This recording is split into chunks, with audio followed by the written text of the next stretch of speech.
안녕하세요. 저는 40대 남자입니다. 저는 5살 때 고아원에 맡겨졌어요. 한 달 뒤에 데리러 오겠다는 엄마는 깜깜무소식이었고 결국 전 성인이 되어 고아원을 나올 때까지 엄마를 다시 만날 수 없었습니다. 엄마를 생각하면 마지막으로 잡고 있었던 손이 떠오르곤 했어요. 너무 어릴 때라 엄마의 얼굴은 자세히 기억하지 못했거든요. 초등학교에 입학할 때까지만 해도 엄마가 저를 데리러 올 거라는 희망을 버리지 않고 있었습니다. 학교를 오가다가 누군가가 저를 보고 있는 것 같으면 혹시 엄마인가 생각했어요. 그러나 번번이 저는 틀렸고 중학교에 진학할 즈음엔 입양 시기를 한참 놓친 채 고아원에서 자랄 수밖에 없었습니다. 문제는 제가 어딜 가나 너무 튄다는 거였죠. 우리 민국이 이번에도 만점이네. 그러니까요. 전 과목 만점? 우리 민국이는 꼭 대학에 가야 하는데. 그러니까 이런 머리로 공부를 안 하면 자원 낭비지. 그러면서도 안타깝다는 듯 저를 보는 원장님이나 선생님을 보면 속이 갑갑해졌습니다. 저는 세상에서 공부가 가장 쉬운 애였는데 다른 애들처럼 공부만 잘해서는 아무것도 할 수 없는 처지였죠. 결국 저는 대학에 진학하지 못한 채 고아원을 나왔습니다. 나와보니 정말 답이 없더라고요. 제가 잘하는 건 공부뿐인데 대학에 진학하지 않았으니 과외를 할 수 있기라나 고졸 학력으로 할 수 있는 일이라곤 아르바이트 뿐이었죠. 저는 결국 단기간에 목돈을 벌 수 있는 일을 찾기 시작했고 그것이 노가다라는 것을 알게 되었습니다. 처음엔 이미 일을 하고 있던 아저씨들의 텃세 때문에 정말 힘들었습니다. 저에게만 힘든 일을 몰아주는데 너무 힘들어서 공부를 못하겠더라고요. 제 노가다의 목표는 하나였어요. 대학에 진학하는 것. 졸업과 동시에 대학은 못 갔지만 대학 진학의 꿈을 버린 건 아니었습니다. 처음엔 힘들었지만 나중에는 아저씨들과 어떻게 어울려야 하는지를 좀 알게 됐어요. 저는 죽기 살기로 노가다를 하며 돈을 벌었고 시간이 날 때마다 공부에 매진했습니다. 그 결과 그토록 염원하던 의대에 합격했죠. 제가 의대 합격 소식을 전하자 같이 일하던 아저씨들이 가장 기뻐하셨어요. 내 아들놈은 돈을 벌어다 줘도 불만인데 넌 참 기특하다. 네가 벌어서 대학까지 가고. 넌 뭘 해도 될 놈이야. 저는 아저씨들의 축하를 받으며 노가다를 그만두었고 그토록 꿈꾸던 대학 생활이 시작되었습니다. 물론 꿈과 현실은 완전히 딴판이었지만요. 야, 너 선배한테 인사 제대로 안 하냐? 어? 우리 과의 미치광이로 불리는 여자 선배가 하나가 있었는데 눈만 마주치면 시비를 거는 거로 유명하더라고요. 저보다 1살 많은 선배였는데 그 선배로 인해 과 안은 조용할 날이 없었습니다. 저 선배 또 차였나 봐. 또? 왜? 차이는 거로 유명해? 유명하다마다 저 성격으로 누굴 만나겠어? 그 순간 저는 한 가지 합리적 의심이 들더라고요. 원래 저런 성격인 걸까? 처여서 저런 성격이 된 걸까? 알고 보니 수석을 놓치지 않는 수재였더라고요. 그런 여자가 왜 남자에게 저렇게 목숨을 거나 싶었죠. 만나는 사람도 아주 가지각색이더라고요. 몇 달 전에는 법대생, 한 달 전에는 수의대생. 그러던 어느 날 그 선배가 갑자기 휴학을 했어요. 소문에 의하면 최근에 사귄 남자가 공대생이었다는데 또 차였다는 게 마지막 소식이었습니다. 그리고 1년 뒤 저는 강의실에서 그 선배와 다시 마주쳤습니다. 처음엔 그 선배인 줄도 몰랐어요. 늘 초췌하기만 하던 여자가 뽀얀 얼굴에 찰랑거리는 머리카락을 휘날리며 강의실로 들어오더라고요. 선배님? 뭐야? 나한테 할 말 있어? 예? 아니요. 그런 건 아니고 복학하신 거예요? 했다 왜? 뭐 할 말 있냐고. 외모는 근사해졌는데 말하는 꼬락서니는 여전하더라고요. 그 순간 어디서 그런 용기가 난 건지는 모르겠습니다. 선배님, 혹시 집안에 우환이라도 있으세요? 뭐 우환? 너 지금 우리 집에 우환 생기라고 저주라도 퍼붓는 거냐? 제가 저주 안 퍼부어도 저주가 생길 것 같은데요. 아니 뭐 이런 게 다 있어? 너 학번데. 선배처럼 살면 없던 우환도 생길 것 같아요. 저도 모르게 대들었는데 선배가 할 말을 잃은 채 저를 보더라고요. 소문이 맞아요? 남자한테 차여서 히스테리 부리고 다닌다는 거? 야, 내 사생활이야. 네가 물을 자격 있어? 그러니까 사생활인데 왜 그렇게 요란하게 티를 내고 다니냐고요. 내가 티내고 싶어서 내니? 소문이 나니까 나도 미치겠는 거라고. 그래서 휴학은 왜 한 건데요?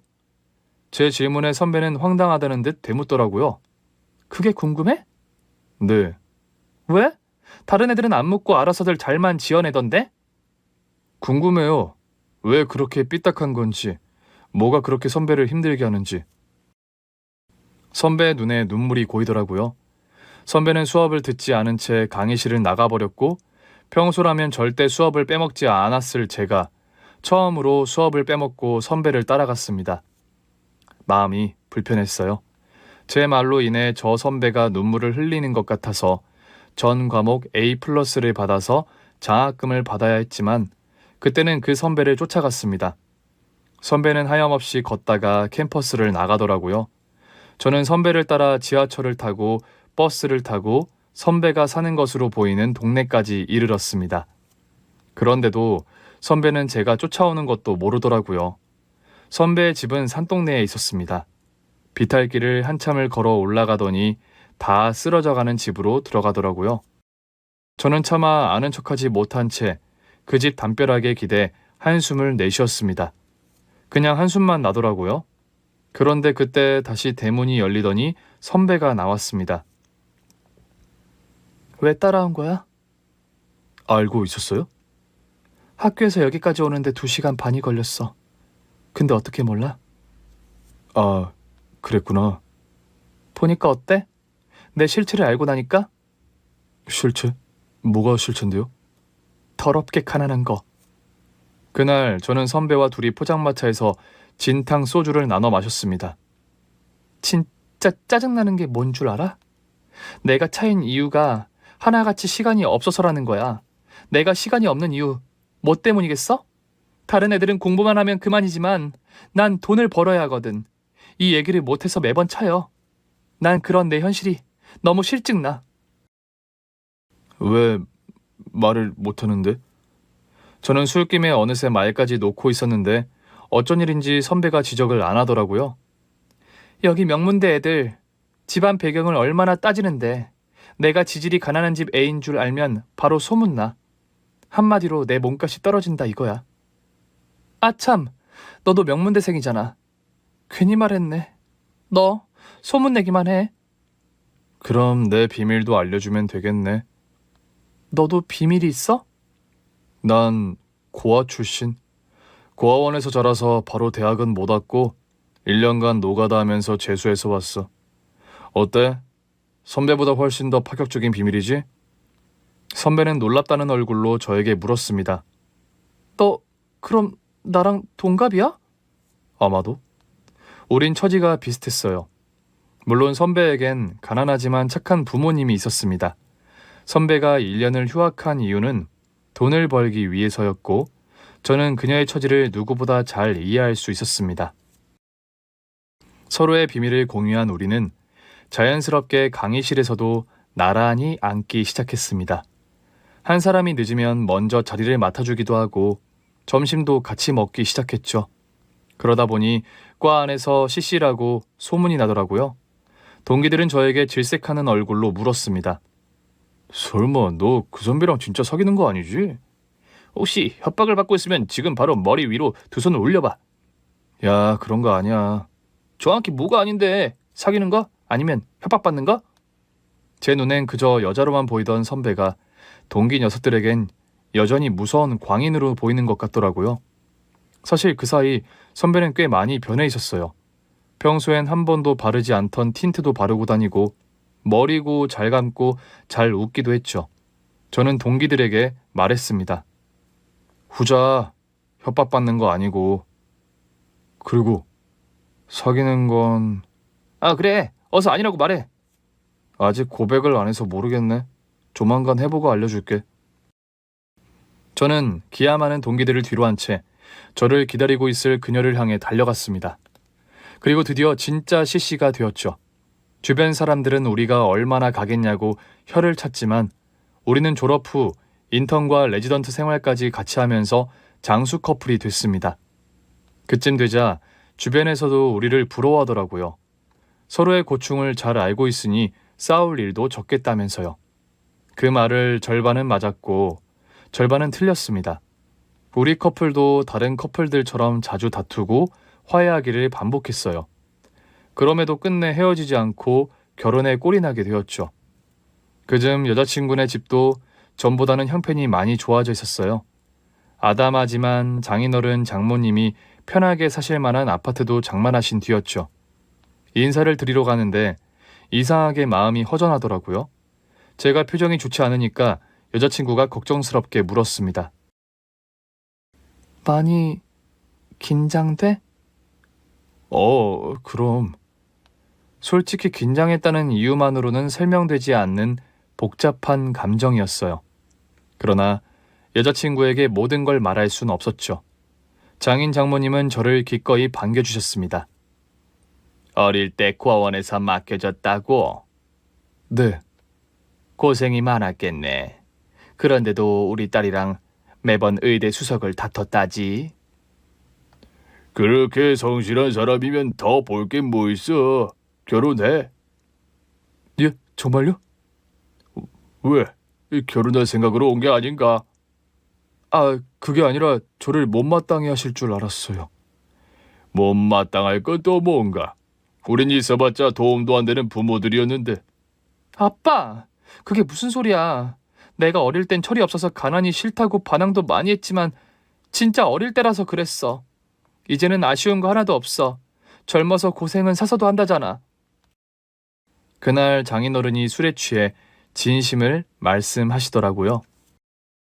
사실 난 우리 딸이 공부를 잘할수록 무서웠어. 그만큼 도와줄 수가 없는데 애가 머리가 너무 영특한 거야. 결국 제 힘으로 돈 벌어서 대학 가고 가서도 휴학해서 또 돈 벌어서 학비하고 이제는 전보다 일이 잘 되고 있지만 이제 다 커버려서 내가 뭐 도와줄 것도 없고 난 그저 면목 없는 아버지야. 장인어른의 말을 듣는데 문득 여자친구가 부럽더라고요. 그제야 왜 인사를 오는데 마음이 왜 이렇게 심란했는지를 알게 됐어요. 장인어른 덕분에 부모의 마음이 뭔지 처음으로 알았어요. 모든 걸 다 주고도 더 못해줘서 미안한 게 부모님의 마음인가 봐요. 장모님은 제 손을 잡으시며 말씀하셨습니다. 자네 부모님도 보셨다면 참 좋아하셨을 텐데. 네. 이제부터는 내가 자네 아버지다 생각하게. 그래, 우리도 자식 하나인 거 아쉽던 차인데 잘 됐다. 자네가 우리 아들 해주면 되겠네. 아내의 부모님은 참 다정한 분들이었습니다. 두 분 덕분에 저는 울적한 마음을 지울 수 있었어요.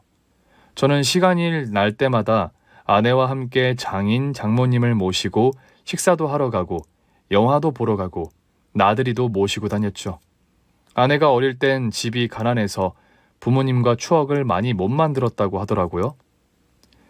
당신이 어릴 때 가장 하고 싶었던 게 뭐야? 엄마, 아빠 손잡고 놀이공원 가는 거. 그래? 그럼 가자. 아내 생일 때 장인 장모님을 모시고 놀이공원에 갔어요. 와, 나 놀이공원 처음 와봐. 진짜? 고아인 나도 와봤는데. 우리가 그럴 여유가 없었어. 이제 뭘 하면 되는 건가? 일단 줄부터 서야죠.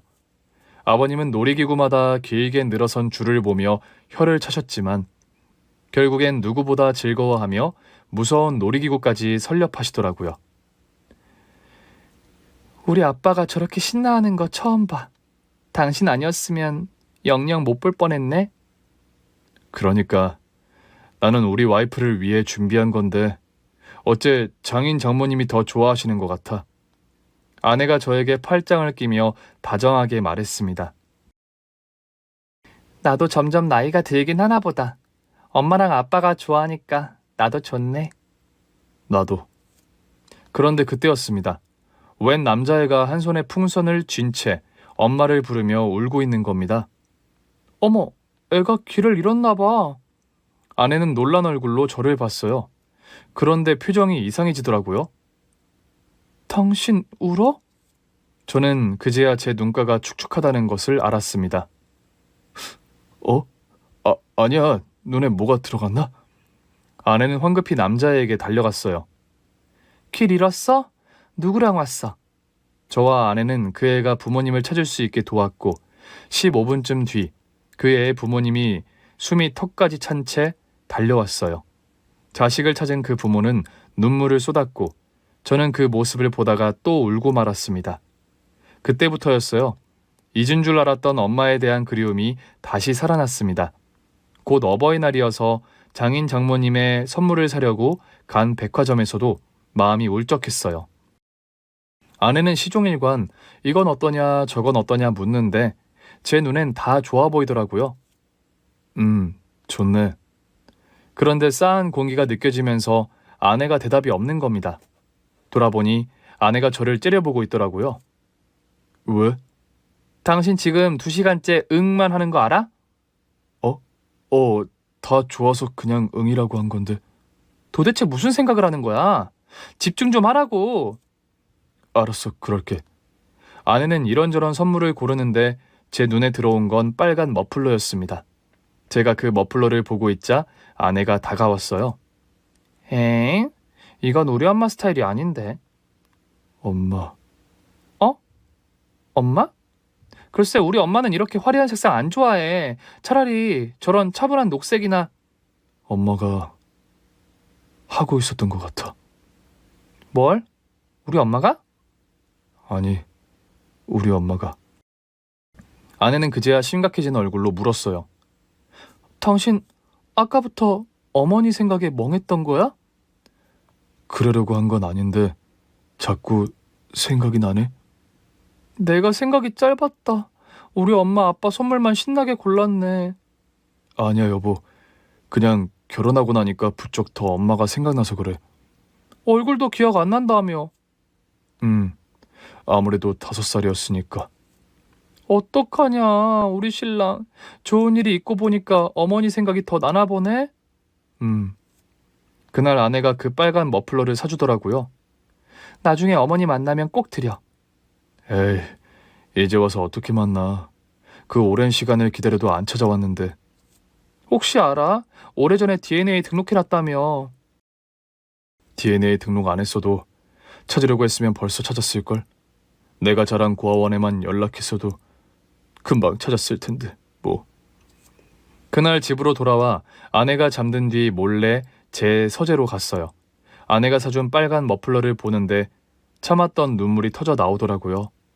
한참을 우는데 아내가 들은 건지 서재로 오더라고요. 여보, 어디서 자꾸 고양이 울음소리가. 어머, 당신 또 우는 거야? 저는 아내를 끌어안고 더 엉엉 울고 말았습니다. 몇 달 뒤 제 생일에도 울적한 기분을 느끼며 보냈던 기억이 나요. 그러나 엄마를 향한 원망은 특별한 날 제가 누릴 수 있는 사치였습니다. 대학병원에서 전문의로 일했다 보니 하루하루가 바쁘고 치열했거든요. 그러던 어느 날 병원에 있는 VIP 병동에서 호출을 받았습니다. 저요? 저를 찾는다고요? 웬 기업 회장님이 저를 호출하셨다기에 가보니 나이가 지긋한 여자분이 누워있더라고요. 절 호출하신 분이 나예요. 나 맞아요. 네. 처음 뵙겠습니다. 그런데 왜 저를... 저는 질문을 다 끝내지도 못한 채 얼어버리고 말았습니다. 절 보면서 우는 그 여자분을 보는데 누군지 알 것 같더라고요. VIP 병실 침대에 누워 있었던 사람은 30년 전 저를 버린 엄마였습니다. 저는 너무 놀라서 뒷걸음질을 쳤고 엄마가 저를 보며 말했습니다. 민구가 널 버린 이유는... 엄마도 목이 맨 건지 차마 말을 잇지 못하더라고요. 저는 병실을 나가지 않고 엄마에게 돌아갔습니다. 다시 봤지만 이상하게 5살 때 제 손을 잡고 있었던 엄마 같지가 않았어요. 정말 맞아요, 우리 엄마? 엄마는 겨우 울음을 멈춘 뒤 저를 버린 이유를 말해주었고 저는 땅을 치며 대성통곡하고 말았습니다. 우리는 서로를 부둥켜 안은 채 한참을 울었습니다. 겨우 진정하고 엄마의 얼굴을 보는데 믿기질 않더라고요. 우리 엄마가 이렇게 생겼구나. 우리 민국이 엄마가 너무 늦게 와서 미안해. 진짜예요? 5살 때 날 고아원에 버린 사람이 엄마가 아니라는 거? 엄마는 고개를 끄덕였어요. 도저히 듣고도 믿을 수 없는 이야기였습니다. 그럼 누군데요? 네 고모. 네? 그때 나는 병원에 입원당해 있었어. 입원을 당했다고요? 엄마는 생각하기도 싫다는 듯 고개를 저었습니다. 엄마랑 아빠가 도매 일을 했거든. 같이 차를 타고 다니면서 물건을 떼서 파는 일을 했는데 그날은 아빠가 너무 피곤해해서 엄마가 운전을 한 날이었어. 유독 캄캄한 새벽이었지만 주변에 차가 별로 없어서 안전하다고 생각했는데 저 멀리에서 웬 트럭이 역주행을 하는 거야. 핸들을 꺾었지만 하필 그쪽이 절벽이었고 차가 절벽 아래로 굴러떨어졌어. 듣기만 해도 끔찍한 사고였습니다. 그 일로 아빠는 세상을 떠났고 엄마는 중상을 입은 채 병원으로 이송됐다고 했어요. 정신을 차렸는데 병실에 아무도 없더라고. 간호사가 알려준 덕에 아빠의 장례식이 진행되고 있다는 걸 알았어. 근데 몸을 움직일 수 있는 상태가 아니었지. 같은 병원 장례식장에서 남편이 장례를 치르고 있는데 꼼짝도 못하고 있는 내 처지가 어찌나 한심하던지. 머리를 다쳐서 계속 이명이 들리고 어지럽고 기억도 드문드문 선명하지가 않았어. 그렇게 위축돼 있는데 장례를 마치고 어머니랑 아가씨가 오더라고. 그 고모요? 저를 고아원에 버렸다는? 날 보더니 어찌나 화를 내던지. 가족을 잃은 어머니랑 아가씨 마음을 이해하지 못하는 건 아니었지만 그때는 내 상태가 안 좋았어. 엄마는 그 즈음을 생생하게 기억하고 있었습니다. 너 일부러 그랬지? 네. 너 일부러 사고 냈지? 내 아들 보험금 타려고. 어머니, 그게 무슨 말씀이세요? 우리 아들 사망보험 드러났잖아. 그런 것 같긴 한데. 그런 것 같다니? 너 설마 의사 말이 사실이니? 네? 의사 말이 네가 기억을 드문드문 못한다던데. 부분마다 그렇긴 한데 아주 못하는 건 아니에요. 의사 선생님도 쉬면서 충격이 좀 가시면 완전히 회복될 거라고 했어요. 회복? 내 아들이 죽었는데 네가 회복되면 뭘 어쩔 건데? 죄송해요. 됐고 내 아들 보험금이나 내놔. 계약자가 너로 돼 있어서 수령은 네가 해야 돼. 그걸 왜? 그건 제가 부은 것 같은데. 언니 머리를 다치다니 기억이 온전하지 않은 것 같은데 그거 우리 엄마가 넣다가 언니한테 준 거잖아요. 네? 아닌데 이건 내가 가입해서 넣은 거 맞아요. 얘가 도대체 무슨 소리를 하는 거야? 그건 내가 아는 사람한테 가입한 건데 네가 가입을 했다고? 내가 나중에 계약자 바꿔준 거 기억 안 나니? 막말로 언니가 들었다고 쳐도 오빠 목숨이 언니 것이기만 해요. 우리 엄마가 낳아서 키워서 언니한테 장가 보내준 거잖아요. 그래서요? 보험금 절반은 우리 엄마한테 줘야죠? 아가씨, 이 돈은 우리 민국이 키우는데 쓸 거예요. 그 돈을 어떻게 나눠요? 이래서 머리 검은 짐승은 거두지를 말라는 거야. 아니, 언제는 우리 아들 좋다고 그 난리를 쳐서 결혼하더니 이제는 내 아들만 저 세상 보내놓고 입을 싹 씻겠다 이거냐? 어머니, 저 혼자 좋아한 것도 아니고. 얘가 진짜 기억이 온전치가 않네. 네가 좋아해서 우리 아들 따라다녔잖아. 그래서 민국이 가져서 결혼한 거 아니야? 네? 엄마는 순간 모든 것이 혼란스러웠다고 했습니다. 그 얘기를 들으니까 진짜 그랬나 싶은 거야. 그때는 내 기억에 자신이 없었어. 그래서 어머니랑 아가씨가 하는 말을 들으니까 진짜 그랬던 것도 같고 뭔가 다 혼란스럽기만 하더라고. 그래서 주셨어요? 그럼 뭐 어떡해. 나도 기억이 잘 안 나고 정신도 없었어.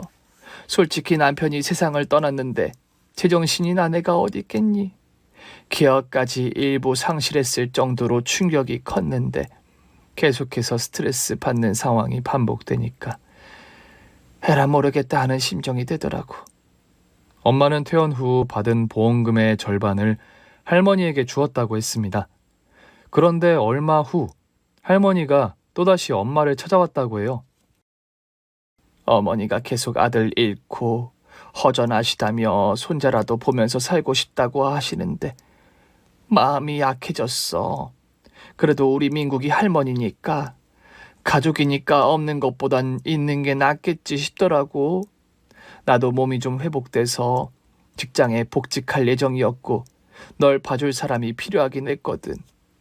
결국 엄마는 저와 살던 집을 팔아서 할머니 댁으로 들어갔지만 또 돈을 요구받았더라고요. 나랑 네 아들이 들어와 사는 대신 집 한 돈은 나한테 다오. 예? 그게 무슨 말씀이세요? 아니, 그럼 내 집에서 공짜로 살겠다는 거냐? 생활비는 당연히 드려야죠. 하지만 집 한 돈은 그건 내 아들이 산 거잖아. 내 아들 돈이야. 그렇게 치면 제 남편 돈이죠. 너 자꾸 이러면 네 남편 목숨값으로 먹고 살려고 했다는 게 사실이 되는 거다. 제가요? 그래, 니들 툭하면 싸우고 사느니 마느니 했었잖아. 그래서 내 아들이 미웠니? 그래서 사고를 냈어? 우리가 그렇게 싸웠다고요? 이것 봐, 기억을 못하니 나만 나쁜 사람이지. 우리 아들이 어떻게 번 돈인데 내가 너에 대한 의심을 풀기까지는 줄 수 없어. 그러나 그때는 엄마도 물러서지 않았다고 해요. 좋아요. 그럼 이 돈은 민국이한테 물려줄게요. 민국이 통장에 넣을 거고 나중에 민국이가 사용할 수 있게 할 거예요. 뭐야? 그리고 조만간 원룸이라도 얻어서 나갈게요. 같이는 못 살 것 같네요. 그동안 생활비 내고 있겠습니다. 그러나 그날 이후 할머니는 작전을 바꿔서 엄마가 있는 시간에 동네 할머니들을 집으로 불러왔다고 합니다. 아주 돈에 눈이 뒤집혀서는 글쎄 기억도 없는 게 나더러 왜 남편 보험금을 당신한테 줘야 하냐고 하더라니까. 시어머니가 넣어준 건데도. 그러니까 기억이 없다는 핑계로 입을 싹 씻더라니까. 나중에는 엄마가 그 동네에서 아주 악마가 돼 있었다고 하더라고요. 동네 안에서 나를 안 흘겨보는 사람이 없었어. 독해서 남편 잡아먹었다. 남편 없다고 시어머니를 개무시한다. 나중에는 하도 들으니까 귀에 딱지가 않는 것 같더라고. 동네 안에서 나는 아주 세상에서 가장 못된 여자가 돼 있었어. 그래도 그때까진 괜찮았어. 이게 괜찮았다고요? 네 고모가 내 직장에 찾아와서 난동을 피우기 전까지는 그래도 참을 수 있었어. 하루는 엄마가 회사에서 일을 하고 있는데 밖이 소란스러워 나가보니 고모가 피켓을 들고 1인 시위를 하고 있었다고 합니다. 우리 오빠를 죽이고 보험금을 탄 나쁜 여자입니다. 이런 여자를 계속 고용하실 겁니까? 엄마는 그 즈음을 떠올리며 몸서리를 쳤습니다. 결국 잘 다니던 직장도 관두게 되고 사실상 강제사직이었어. 네 고모가 하루 이틀 찾아왔어야지. 결국 난 일부러 사고를 내서 남편을 죽게 만들고 보험금을 탄 세상에서 가장 나쁜 여자가 돼 있었지. 너무 힘드셨겠어요. 그래도 네가 어릴 때라 차라리 다행이었어. 넌 기억이 없잖아. 회사에 사직서를 제출하고 온 날 엄마는 할머니와 고모에게 노발대발 화를 냈다고 했습니다. 고모 진짜 미쳤어요? 내가 뭐 틀린 말 했어요? 당연히 틀린 말이죠. 내가 우리 민국이 아빠를 얼마나 사랑했는데 내가 일부러 사고를 냈다는 게 맞는 말이에요? 우리로선 의심할 수밖에 없는 상황이잖아요. 그래서 제가 보험금을 안 줬어요? 반 떼서 드렸잖아요. 이것 봐. 그래서 아깝다는 거잖아요. 혼자 다 먹을 수 있었는데. 고모 진짜 제정신 아니에요. 가서 상담 받아봐요. 지금 뭐라고 했어요? 내가 제정신이 아니라고? 지금 언니야말로 완전 비정상이거든요? 언니 솔직히 지금 기억도 온전하지 않잖아요. 지금 우리한테 이렇게 적대적으로 구는 거 정신 이상일 수도 있어요. 집안에서 이러는 건 참을 수 있어요. 그런데 내 직장까지 와서 그러는 게 정상이에요? 예. 너 신우이한테 말이 너무 심하지 않니? 얘도 오죽 속이 갑갑했으면 가서 1인 시위까지 했겠어? 어머니도 좀 그만하세요. 뭘 그만해? 내 아들 잡아먹은 너랑 마주 앉아 있는 것도 속이 터지는데 내가 이 정도도 못해? 난 더 할 수 있어. 뭘 더 하실 건데요? 저도 이제 이판사판이에요. 어머, 얘 좀 봐. 얘, 네 새언니 눈 좀 봐라. 아주 날 잡아먹을 기세다. 언니 아주 사람이 못쓰겠네. 그런데 그때 엄마는 극심한 어지럼증을 느꼈다고 했습니다. 갑자기 온 세상이 빙글빙글 돌면서 몸의 균형을 못 잡겠더라고. 그렇게 쓰러졌는데 눈을 떴을 때 병원에 있었어. 그럼 설마 나중에 알았지만 할머니가 아는 분이 운영하던 병원이었더라고. 문제는 정신을 차렸을 때 아무 기억이 없었다는 거야. 이전에 기억이 하나도 없었어. 내가 누군지도 모르겠고 그런 증상이 있어서 입원은 했다는데 그런 거보다 했을 정도로 아무 기억이 없었어.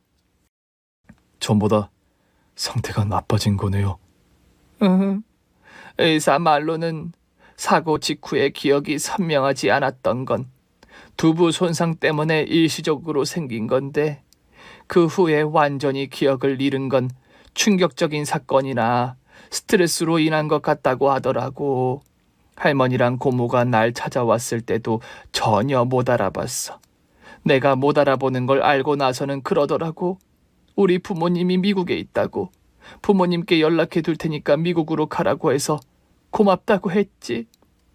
그건 진짜였어요? 아니, 미국에 도착했을 때 나를 기다리는 사람은 없었어. 결국 엄마는 홀로 미국 땅에 도착했고 기억이 없는 상태로 미국의 한 요양병원으로 이송됐다고 했습니다. 할머니랑 고모에게 연락해 보려고 했지만 연락도 닿질 않고 일단 입원은 했는데 뭘 어떻게 해야 할지 모르겠더라고. 그런데 얼마 후에 웬 기업에서 봉사를 온 거야. 그런데 기업 대표가 한국인 같더라고. 내가 한국말로 말을 걸었더니 바로 대답을 하는 거야. 엄마는 자신의 사연을 구구절절 털어놓았다고 했습니다. 제가 기억이 없는데 가족과 연락이 닿질 않아요. 걱정하지 마세요. 제가 한번 알아보겠습니다.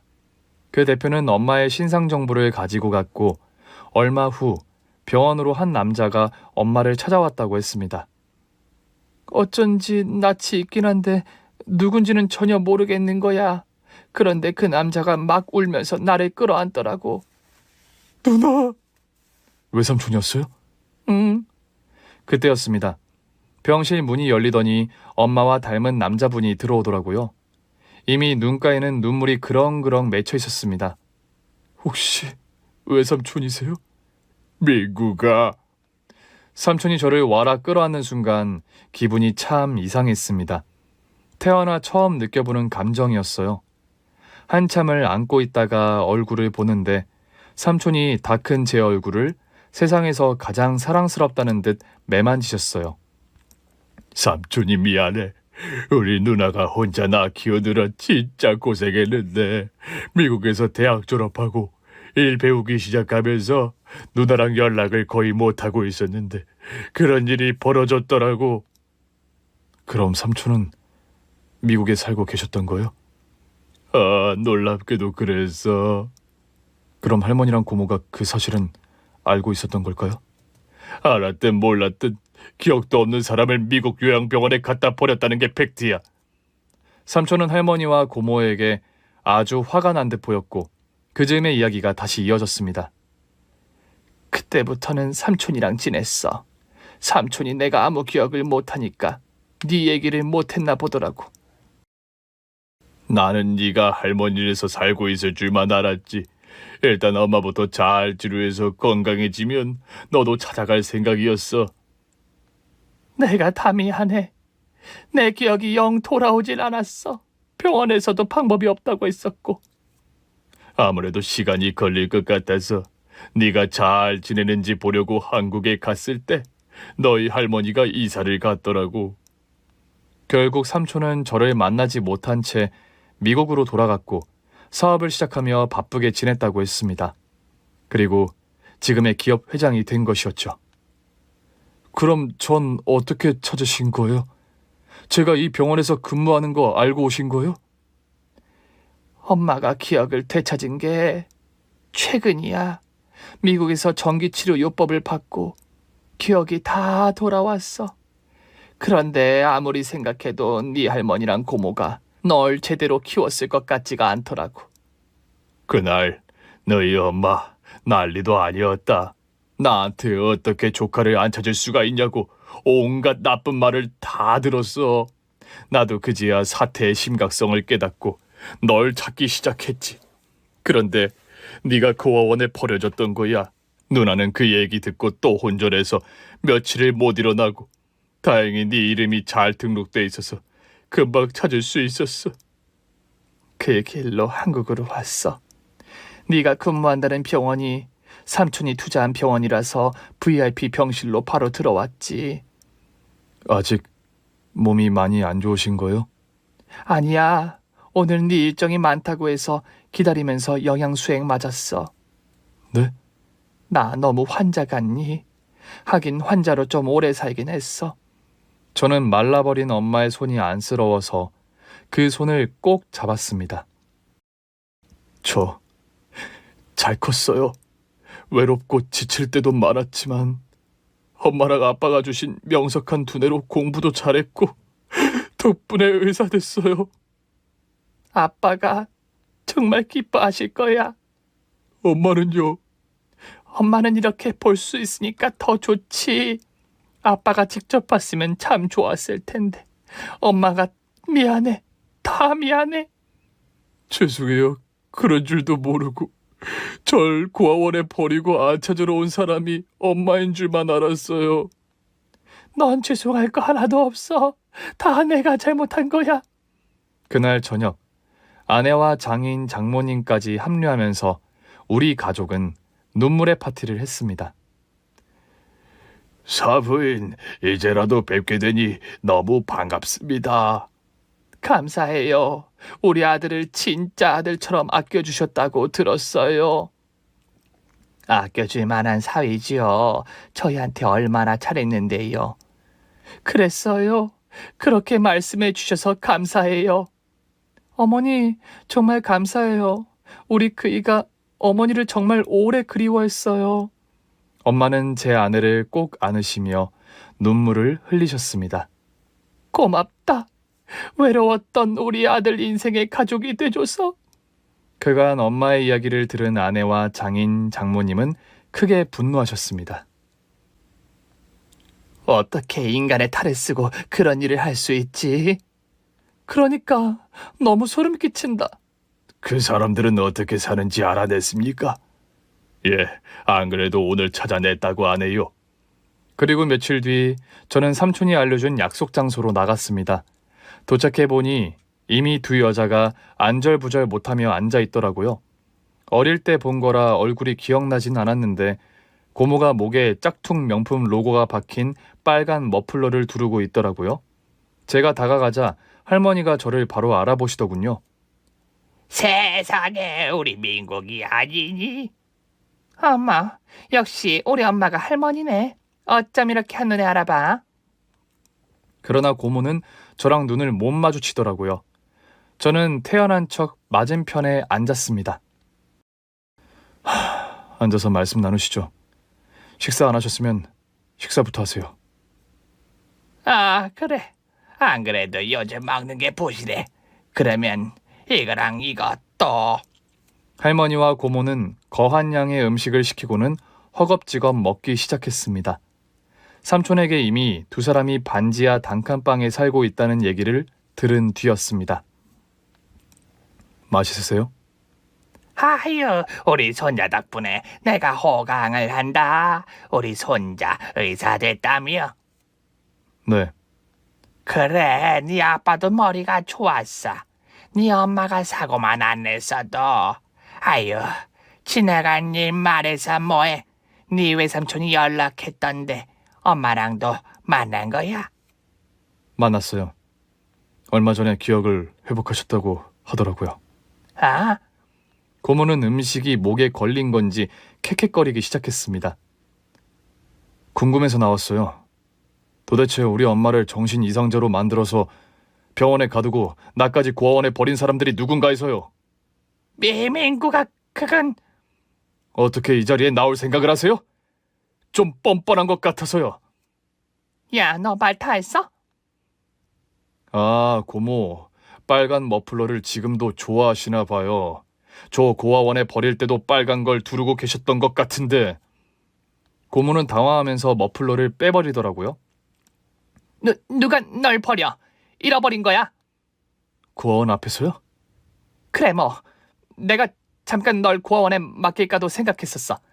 우리도 오죽 먹고 살기 힘들었으면 그랬겠니?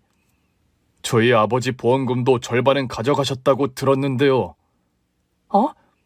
고모는 당황한 듯 할머니를 봤고 할머니는 세상 불쌍한 표정을 지으며 말했습니다. 그가 뭐 얼마나 된다고. 네 고모가 사고 쳐서 다 날려먹고 널 키울 여력이 없었어. 엄마, 뭘 내가 혼자 사고를 쳤다고 그래. 넌 조용히 하고 있어. 그럼 엄마한테 보내셨어야죠. 그럴까도 했어. 근데 네 엄마가 미국의 그 요양병원에 없더라고. 그러나 저는 그 사이 고아원에 가서 제가 고아원에 들어온 날과 엄마가 미국 요양병원에 입원한 날짜를 확인한 뒤였습니다. 두 시기가 아주 비슷했기 때문에 할머니의 말은 거짓말이었어요. 이 밥은 제가 사드리려고요. 역시 내 손주는 뭐가 다르구나. 이 할머니한테 밥 사주고 싶었어? 사드려야죠. 두 분이 절 버려주신 덕분에 이렇게 잘 살고 있는데 뭐라고? 행여나 두 분 밑에서 컸으면 그래봤자 거짓말쟁이의 사기꾼이나 됐겠죠. 보고 배우는 게 있는 건데. 야, 너 말 다 했어? 네 엄마가 기억도 없고 정신이 이상하니까 입원을 시킨 거지. 우리가 뭘 일부러 그런 줄 알아? 고모는 뭔가 더 할 말이 보였지만 저 앞을 보더니 멍해지더라고요. 덩달아 할머니 또한 눈이 휘둥그레졌습니다. 두 사람의 시선을 따라 엄마가 제 옆으로 와 섰어요. 엄마는 단정한 명품 재킷에 제가 사두었던 명품 빨간 머플러를 두르고 계셨습니다. 두 분 오랜만이에요. 할머니랑 고모는 차마 대답하지 못한 채 서로를 흘끗거리더라고요. 우리 아들이 사드린 처음이자 마지막 식사는 맛있게 하셨어요? 처음이면 처음이지. 마지막은 또 뭐니? 두 분 설마 아무 일도 없었던 것처럼 넘어갈 거라고 생각하고 있는 거예요? 내 기억이 온전치 않다면서 날 기만하고 심지어 버리기까지 했잖아요. 내 아들도 버렸고. 얘가 진짜 무슨 소리를 하는 거야? 조사해보니 두 분이 카지노에서 돈을 다 잃었다던데 잃은 돈이 대략 우리 민국이 아빠 보험금이랑 제가 민국이 통장에 넣었던 아파트 판돈을 합친 정도의 금액이던데 맞나요? 맞으면 어쩔 거고 틀리면 어쩔 건데요? 우리 아가씨는 여전히 예의가 없네. 내가 지금 좋은 말로 하는 거 모르겠어요? 엄마는 할머니와 고모의 앞으로 서류 봉투를 내밀었습니다. 고소장이에요. 내용은 읽어보면 알겠지만 대강 이런 겁니다. 사람 납치해서 멋대로 병원에 가뒀고 법적 보호자인 제 허락 없이 제 아들도 고아원에 버리셨고요. 그리고 제 아들 명의의 통장에서 마음대로 돈 꺼내신 거 맞죠? 그제야 고모는 무릎까지 꿇으며 애원하더라고요. 언니, 제가 잘못했어요. 제가 어떻게든 돈을 불려서 민국이를 다시 데리고 오려고 하다가. 아가씨, 이제라도 바르게 말해요. 우리 민국이 아빠 보험금 어머니가 넣은 거예요? 내가 넣은 거예요? 당연히 언니가 넣었죠. 엄마는 보험 설계사만 소개해 준 거예요. 엄마가 언니 보험 들게 하고 나서 그 설계사한테 비싼 선물까지 받은 거 똑똑히 기억해요. 야, 너 조용히 안 해. 고모 말이 맞아요. 나 이제 다 기억나거든요. 두 분이 아주 저를 제대로 속이셨던데요. 내가 민국이 아빠랑 툭하면 싸워서 사이가 안 좋았다고요? 우린 서로를 끔찍이도 위하던 부부였어요. 그런 내가 일부러 사고를 내서 보험금을 챙겼다고요? 또박또박 따져 묻던 엄마는 돌연 울컥하더니 눈이 빨개진 채 말을 이어갔습니다. 거짓말까지 해서 우리 그이 보험금을 가져갔으면 우리 민국이는 잘 키워줬어야지. 나까지는 떼놓고 싶었다고 쳐도 민국이는 우리 그이 아들이잖아요. 그러나 고소장을 받은 할머니도 화가 머리끝까지 난 듯 보였습니다. 사과를 받고 싶은 거냐? 그럼 고소를 하지 말았어야지. 이게 다 뭐야? 아! 이제 와서 잘잘못 따지면 네 속이 좀 시원하니? 난 너 때문에 네 아들도 싫었어. 막말로 넌 내 아들 잡아먹었잖아. 적어도 난 네 아들을 죽이진 않았어. 그러나 더는 제가 못 듣고 있겠더라고요. 할머니, 그만하세요. 뭘 그만해. 어린 게 아주 어른한테 까불고 있지. 아, 내가 이러니까 너도 갖다 버린 거야. 너도 아주 꼴보기가 싫었다고. 그래서 제가 밥 사드린다고 했잖아요. 감사하다고 버려주셔서. 뭐야? 엄마, 이제 슬퍼하지 마. 봤잖아. 이런 사람들 손에서 컸으면 나 의사는커녕 대학도 못 갔을 거야. 날 돈 벌어다 주는 기계로 사용하려고 했겠지. 아니면 내 생명보험을 들었던가. 그리고 때를 받겠지. 어머, 얘 말하는 것 좀 봐. 아주 생사람을 잡는구나. 그러니까요. 고모도 이렇게 우리 엄마 잡았잖아요. 직접 들어보니 어때요? 속 터지겠죠? 고모는 그제야 할 말을 잃은 듯 입을 다물었고 할머니는 고소장을 벅벅 찢으며 소리쳤습니다. 어디 계속 보내봐. 내가 계속 찢어버릴 테니까. 어머니, 뭘 잘 모르시나 본데 고소장을 다시 보낼 일은 없을 거예요. 엄마의 말에 할머니가 돌연 부드러운 표정으로 대꾸를 하더라고요. 어머, 나 지금 크게 오해했잖아. 그치? 그냥 겁이나 좀 주려고 들고 온 거지? 그래. 그래도 한때는 가족이었는데 뭐하러 고소까지 해? 그게 아니라 이미 전산으로 고소장이 접수돼서 백날 찢을 필요도 제가 다시 보낼 필요도 없단 뜻입니다. 엄마는 자리에서 일어났고 저도 엄마를 따라 일어났습니다.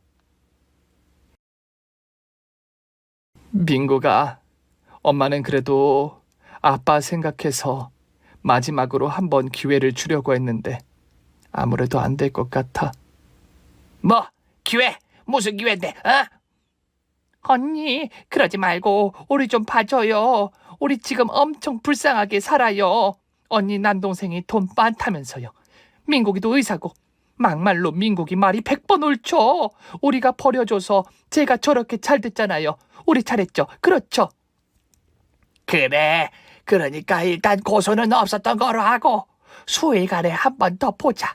우리 살짓도 같이 보고. 어? 엄마는 제 팔에 다정하게 팔짱을 끼시며 말했어요. 결과적으로 잘 됐다고 해서 본인들이 옳은 일을 했다고 착각하지 마세요. 그 말을 마지막으로 우리는 할머니와 고모에게서 돌아섰습니다. 사실 외삼촌의 말에 의하면 두 여자의 상황은 최악이었습니다. 도박하면서 빚까지 지는 바람에 곧 단칸방 월세도 1년째 밀려서 곧 쫓겨날 예정이라고 하더라고요. 저는 신기해서 엄마에게 물었습니다. 근데 엄마, 내 통장에 있는 돈 꺼내 쓴 건 어떻게 알았어? 알긴 무슨, 그냥 찍은 거야. 그러고도 남을 사람들이잖아. 와, 우리 엄마 대단하다. 이 엄마가 얼마나 대단한지는 앞으로 살면서 더 보여줄게. 다시 한번 말하지만 엄마가 미안해, 빨리 못 와서. 알고 보니 엄마도 외삼촌과 함께 사업가로 살고 있었더라고요. 제 소식을 안 뒤 아예 한국 지사로 들어오셨다고 했습니다. 저도 이제 마음 놓고 효도할게요. 그 빨간 머플러는 마음에 드셨어요? 그럼 아마 그때 네 고모가 한 빨간 머플러도 내 거였을걸. 내가 산 빨간 머플러를 그렇게 부러워하더니 어느 날 보니 내 머플러가 사라진 거야. 근데 그걸 자기가 샀다고 우기더라. 오염된 부위까지 정확히 내 머플러였는데. 그랬구나. 엄마 마음에 드신다니 다행이에요. 우리 아들이 사주는 거면 오색 빛깔 무지개 머플러도 할 수 있어. 진짜요? 그럼 지금까지 못 준 사랑 앞으로 몰아서 다 줄게. 네 와이프한테도 엄마가 잘할게. 그날 저는 엄마의 손을 꼭 잡은 채 엄마가 살기 위해 샀다는 저택에도 들렀어요. 집이 너무 커서 혼자 지내는 엄마가 좀 걱정됐는데 아내가 1년 정도라도 엄마랑 같이 사는 건 어떠냐고 먼저 제안을 해주네요. 아내의 배려심 넘치는 제안을 받고 고민하고 있습니다. 중요한 건 엄마와 제가 잃어버린 시간을 되찾고 있다는 거 아닐까요?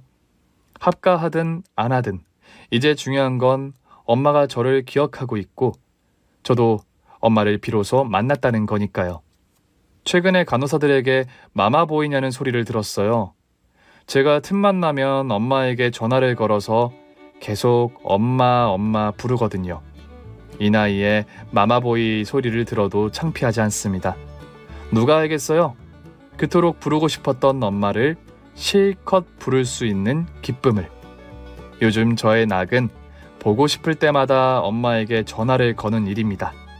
이제는 원할 땐 마음껏 부를 수 있는 엄마가 있어서 날마다 행복합니다.